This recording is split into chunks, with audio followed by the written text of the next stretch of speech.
Ever get that feeling? Like time is just slipping away faster and faster each year. Birthdays, holidays, even Mondays, they just seem to arrive quicker than they used to. It's like someone hit the fast forward button on life, wouldn't you say? I know, right? Yeah. And it's not just us. For today's deep dive, you and I are going to tackle this head on. This feeling that time is speeding up as we age, even though we know, like deep down, clocks are still ticking at the same rate. Exactly. Our guide for this journey, a YouTube video by the channel Siphos, I think it's called. Sisyphus, yeah. Called Why Every Year Feels Shorter, the Bergson Time Theory. Catchy title. Right. So this video brings up a theory called the proportional theory, which basically says that a year feels shorter as we age because it represents a smaller percentage of our total life experience. Like 1 year is a tenth of your life when you're 10, but only like 150th at age 50. Exactly. Okay, that makes sense on the surface. But wouldn't that mean time should feel slower for children? I mean, they've got less experience to compare it to, right? That's a great point. And it kind of highlights the limitations of that proportional theory. Like, it's a good starting point, but it doesn't fully explain the subjective experience of time speeding up. It seems like there's more to it than just simple proportion. Yeah, totally. And that's where our brains come into play, I think. The video mentions that the way our brains form memories is like really crucial to how we perceive time. Exactly. When we engage in like really routine activities, that same commute to work or those repetitive tasks at the office, our brains kind of switch to autopilot mode. Yeah, because everything's so predictable. No surprises to shake things up. Exact. Without those like novel experiences, our brains form fewer vivid memories. So a day packed with like new and exciting experiences is going to create what? A richer tapestry of memories than a day spent in a monotonous routine. A much richer tapestry, absolutely. And fewer memorable moments lead to that feeling that time has somehow shrunk, even though it hasn't objectively. It's like our brain's internal camera needs those like wow moments to capture like high definition snapshots of time. Love that analogy. Right. So if we're just stuck in a rut, our brain's just capturing these blurry, low-resolution images, and it makes it seem like less time has passed. I love that. That's fantastic. And this is where the video introduces us to a really fascinating concept from the French philosopher Henri Bergson. He had a very different way of looking at time. Oh, let's hear about this, Henri Bergson. What did he have to say about all of this? Well, he believed that we've been conditioned by clocks and calendars to perceive time as this rigid, linear thing, something that he termed clock time.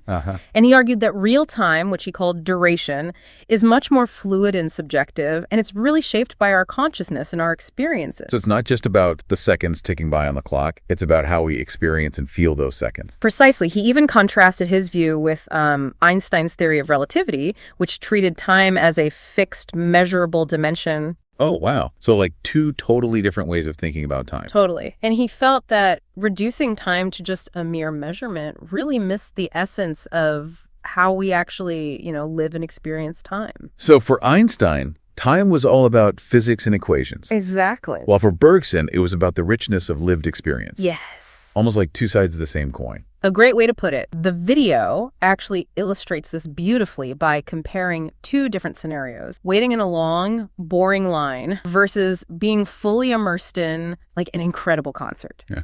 Both of those scenarios might last the same amount of time on a clock, but the concert's going to feel much shorter in our memory. Yeah, I've definitely felt that time flies when you're lost in an experience you truly enjoy, whether it's like a good book or a captivating movie or even a stimulating conversation. And that's what he termed the paradox of intensity. The richer the experience, the faster it seems to vanish in our memory because we're not focused on, the passage of time itself. We're just kind of in the moment. Okay, I'm starting to see where this is going. But if our perception of time is so fluid, how do we even form a sense of time passing in the first place? Like, how do we know time is moving forward? That's where memory plays a crucial role. Okay. According to Bergson, we don't experience time directly, we reconstruct it through our memories. The fewer vivid memories we have, the more compressed our sense of time becomes. That makes sense. Like a week-long vacation, filled with new adventures and experiences always feels much longer in memory than a typical work week, even though they both technically lasted the same amount of time. Absolutely. A fantastic example. And if we connect this back to the impact of routine, it becomes clear why a life filled with repetitive actions can lead to this shrinking sense of time. Yes. Because our brains are on autopilot. Yeah. And we're not forming those vivid memories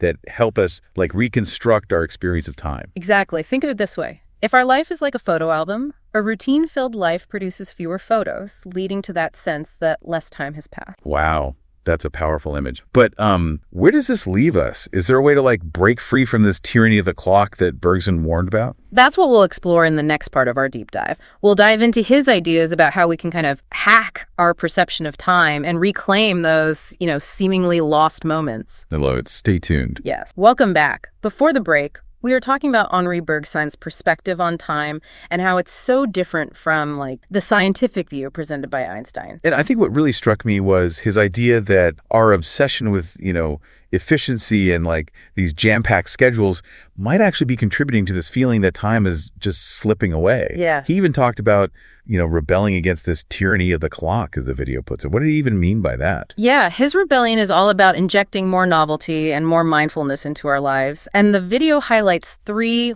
key areas where we can reclaim our sense of time. Okay, I'm all ears. Hit me with these areas. All right, so first is the power of novelty. Remember that camera analogy we talked about? Our brains thrive on new experiences. When we encounter something novel, it activates our hippocampus. That's the memory center of our brain. Right. And it forces it to work harder and create those, vivid mental snapshots. So the more new experiences we have, the richer our memory bank becomes and our perception of time stretches out. Precisely. Think about it. Childhood is full of firsts. First time riding a bike, first taste of ice cream, first day of school. Yeah. Everything's new and exciting, Right. so time feels expansive. That makes total sense. And then adulthood hits and we just get stuck in these routines. The same commute, the same work tasks, even the same weekend activities. Exactly. No wonder time seems to fly by. The novelty wears off, and our brain switches to autopilot. Relying on the basal ganglia, which is all about habits and routines.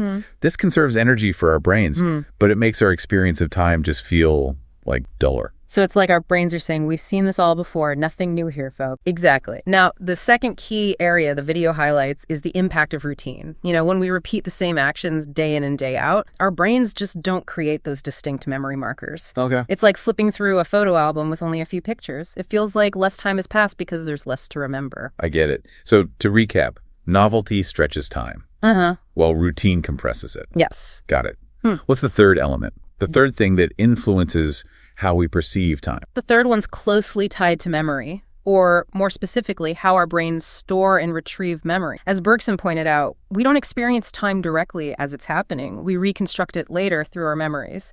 And the video uses a great example of a vacation. Oh, I can relate to that. Even if it's just for a week, a vacation packed with, new sights, sounds, experiences always feels so much longer in memory than an ordinary week at home. Exactly. A week spent exploring a new city with all the unfamiliar details, the chance encounters, creates a far richer tapestry of memories compared to a week spent in your usual routine. And even though both weeks contain the same amount of, objective time, the one with more vivid memories will feel subjectively longer. It's like our brains have more raw material to work with when they're piecing together the memory of that time period. Yeah. So maybe it's not that time itself is speeding up, but rather we just have fewer and fewer mental markers to anchor our memories as we age and fall into those routines. That's a brilliant insight. And it brings us right back to Bergson's critique of the tyranny of the clock. He argued that our, modern emphasis on efficiency and productivity often makes us prioritize quantity over quality. Yeah. And in the process, we lose sight of the importance of really experiencing life. It's like we're so focused on racing to the finish line that we forget to appreciate the journey itself. But knowing all this, that our perception of time is so subjective and it's influenced by novelty, routine, and memory, that's incredibly empowering. Yes. It means we have some, degree of control over how we experience time. Absolutely. And that's where the video gets really practical, offering some concrete tips for stretching our sense of time and making it feel richer and more fulfilling. Okay, this is what I've been waiting for. How can we reclaim that lost time? Spill the secrets. It boils down to 3 main strategies: injecting more novelty into our lives, practicing mindfulness, and surprisingly, embracing boredom. Okay, let's start with novelty. What are some easy ways to shake things up, give our brains those novelty? The key is to, disrupt those routines and wake up from autopilot mode. You don't need to make dress. The video suggests becoming a tourist in your own city. Explore new neighborhoods, try a different restaurant, check out a local event you'd usually skip. Oh, I love that. It's so easy to get stuck in our little bubbles and just forget about all the interesting things happening right under our noses. Right. And another, simple but powerful suggestion is to learn something new. A language, a musical instrument, a new skill, anything that piques your interest. Yeah. The goal is to just challenge your brain, and create those novel experiences that make time feel more expansive. It's funny how we tend to associate learning with childhood, but the video really highlights how crucial it is for keeping our brains engaged and our perception of time vibrant at any age. Absolutely. It's all about continuously feeding our brains those firsts that make life just feel more exciting and expansive. The video even suggests trying a new hobby that might seem, a little intimidating or outside your comfort zone, something that really stretches your boundaries. I like it. What about the second strategy, mindfulness? How does that help us, stretch our perception of time? Mindfulness is all about bringing your complete attention to the present moment rather than, dwelling on the past or worrying about the future. Right. It's about truly savoring the now. That sounds wonderful, but how can we actually practice mindfulness in our busy, hyper-connected lives? It just seems like we're constantly being pulled in a million different directions. The video offers some really practical tips. One is the 5-4-3-2-1 grounding technique. So when you're feeling, stressed or overwhelmed, just pause for a moment and name 5 things that you can see, 4 things that you can feel, 3 things that you can hear, 2 things you can smell, and 1 thing that you can taste. Okay. It's a simple exercise that brings you right back to the present moment and helps you appreciate the richness of your sensory experience. I've heard of that technique. It's amazing how taking just a few moments to truly tune into our senses can shift our entire perspective. Exactly. And another mindfulness practice the video recommends is meditation. Even just a few minutes a day of, focused breathing can train your mind to stay present and resist that urge to constantly jump ahead or dwell on what's already passed. That makes sense. Yeah. And it seems like those habits of, constantly checking our phones, scrolling through social media, just bombarding our brains with information would also make time feel really fragmented and fleeting. You're absolutely right.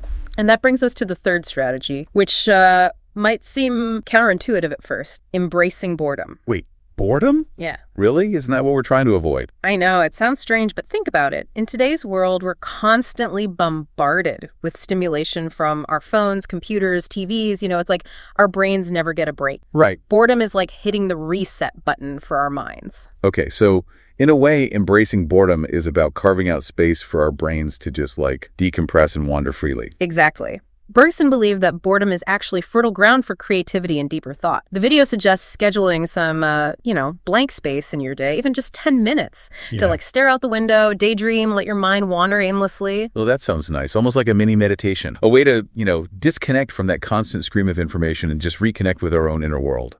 Yeah. That's a great way to put it. And of course, taking regular tech breaks, a digital detox, if you will, can also do wonders for your sense of time and your overall well-being. Turning off your phone for an hour or 2 each day can really help you slow. I know I'm definitely guilty of mindlessly scrolling on my phone for hours. And it's true. It makes time feel like it's just vanishing. It's like I'm living my life on fast forward. It's one of the paradoxes of modern life. We have all these technologies designed to save us time, but they often end up making us feel like we have less time than ever. So true. So true. This has been so insightful.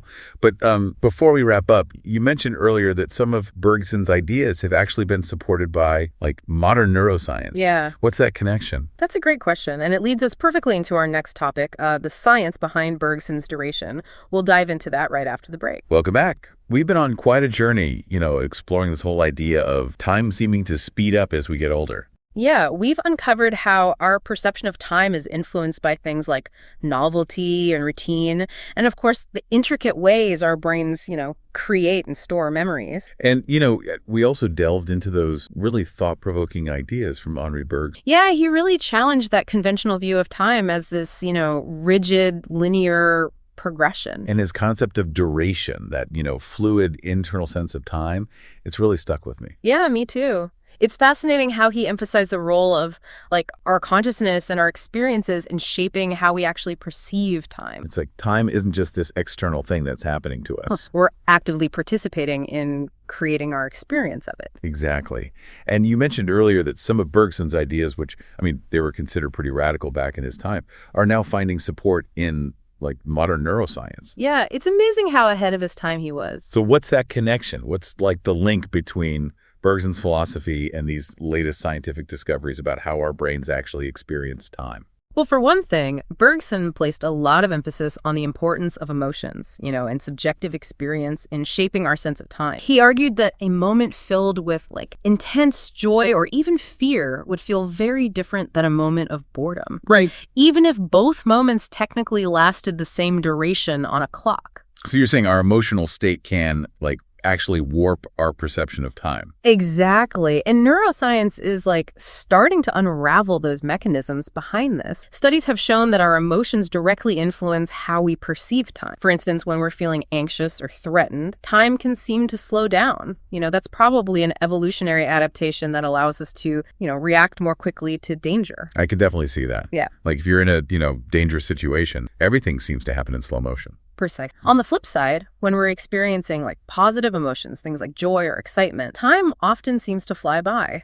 Which explains why a vacation packed with new experiences and positive emotions always feels so much longer in retrospect than, a week spent doing mundane tasks. Exactly. It's almost as if our emotions act like a lens that either, magnifies or compresses our experience of time. I love that analogy. So our emotions are playing tricks on us. What else? What connections are there between Bergson and neuroscience? Well, another area where his ideas intersect with neuroscience is in the realm of attention. Bergson believed that our attention plays a really crucial role in how we perceive time. When we're fully absorbed in an activity, whether it's playing music, having a really deep conversation, or just losing ourselves in nature, we completely lose track of time. It's that feeling of flow that psychologists talk about. Exactly. And neuroscience has actually identified specific brain networks, like the default mode network, that are active when we're, daydreaming or reflecting or just letting our minds wander freely. And this network seems to play a crucial role in our sense of self and our subjective experience of time. So when we engage in activities that activate this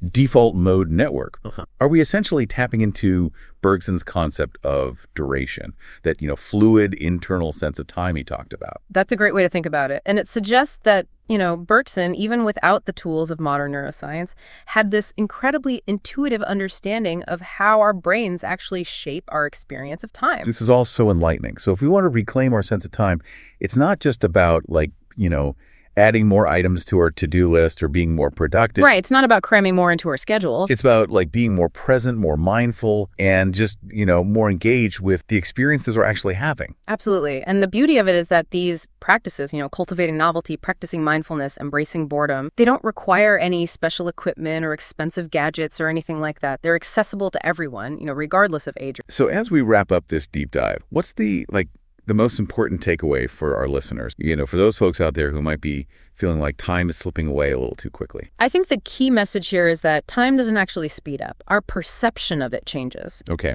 And the good news is that we have the power to shape that. By choosing to be more present in our lives, by actively seeking out new experiences, and by, rediscovering that simple joy of just being rather than constantly doing. Exactly. As Bergson so eloquently put it, time is not something to be, conquered or managed. It's something to be lived. That's beautifully said. And this has been an incredible journey. I feel like I have a whole new perspective on time and how to really make the most of it. Me too. And I hope our listeners feel inspired to, maybe embark on their own time rebellion and rediscover that sense of wonder and presence in their lives. Maybe we can all learn to, slow down time, even if it's just a little bit, and truly savor the journey. Thanks for joining us on The Deep Dive.